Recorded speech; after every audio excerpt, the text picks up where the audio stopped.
I was so excited to reach the one with the holiday armadillo because this is such a great episode of Friends. This is the 10th episode of the 7th season. It's directed by Gary Halvorson, and as always, there will be spoilers from now as I go through the episode and share some thoughts. I'll talk about each of the main narratives in turn, but first of all, we have a really solid intro establishing the time of year. The house, Monica and Chandler's apartment, is beautifully decorated for Christmas. Phoebe comes over with a Christmas skull, which I have to say I love, and Ross reveals that he's actually getting Ben this year for the holidays, which is exciting, and Ross is looking forward to teaching him about Hanukkah, and Phoebe suggests maybe they could teach him about the Christmas skull, and Rachel responds by saying we may need to use this year to teach Ben about Phoebe, which I rather liked. We then have part of the narrative focusing on, of course, Ross and Ben, and partly on Rachel and Phoebe, and a tiny bit with Chandler. Chandler's with a bit of padding. He rather sweetly is taking Monica out to celebrate their first holidays together as an engaged couple, and he tries to slip the maitre d' some money to try and get a table more quickly. It doesn't work, and he's practicing this throughout the episode. It's fine, it's padding. I don't have too many thoughts there, but it's not too bad. We then have Phoebe and Rachel, and the apartment, after the fire, is finally ready to move back into. And Phoebe begins to worry that Rachel won't want to move back in with her because she likes living with Joey so much.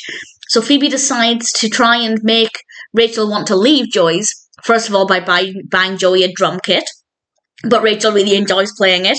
And then she buys a tarantula because she thinks that Rachel will be scared of the tarantula. Rachel's fine. Joey's reaction when Phoebe unveiled the tarantula, absolutely fantastic.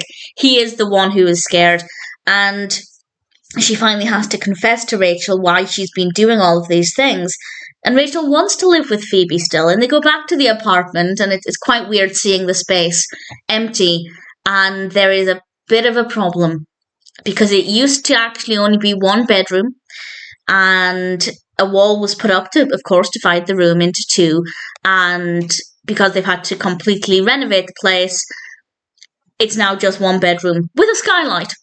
And I'm trying to work out if Phoebe lives on the top floor. I guess she must do. I can't think of any reason why there would be a reason to suggest otherwise, but I didn't think she lived on the top floor. But nevertheless, there's a skylight there now, and Phoebe actually realizes maybe she just wants to live alone now. She doesn't want to leave the apartment. She doesn't want to move elsewhere. She wants to stay there, and that, of course, would mean living alone. And Rachel's fine with it. She'll go back to Joey's. So Phoebe buying the drum kit and the tarantula was basically all a bit of a moot point, because we ended up having Rachel back there by her own choice. Well, not technically by her own choice, because it's not like she could stay with Phoebe, but she basically suggested that that would be the best option. Phoebe can stay in the apartment.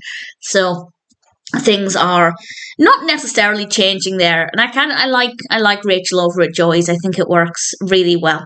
It also means that we don't have a reason to bring in another character.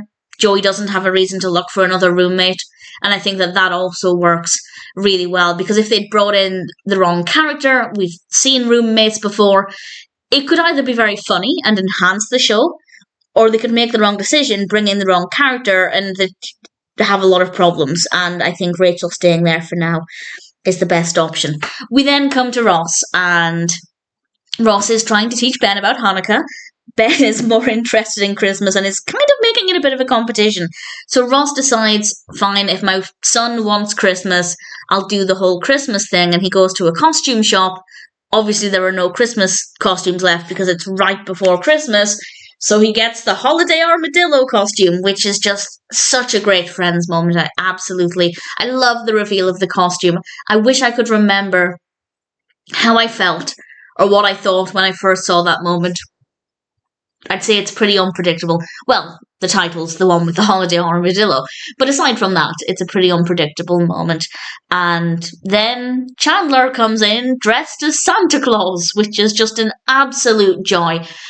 And because Santa wants to sit and listen to the holiday armadillo talking about Hanukkah, Ben's happy to do that as well. And it's a really nice moment. It's really sweet. And then Joey comes in dressed as Superman, which is very random, but definitely an absolute joy. And it's a really beautiful episode, very funny, very well done, really thoroughly enjoyed it. There's nothing about it that doesn't work. I don't particularly care for Chandler and the whole money aspect of it. Nothing wrong with it. It just definitely felt like a little bit of padding.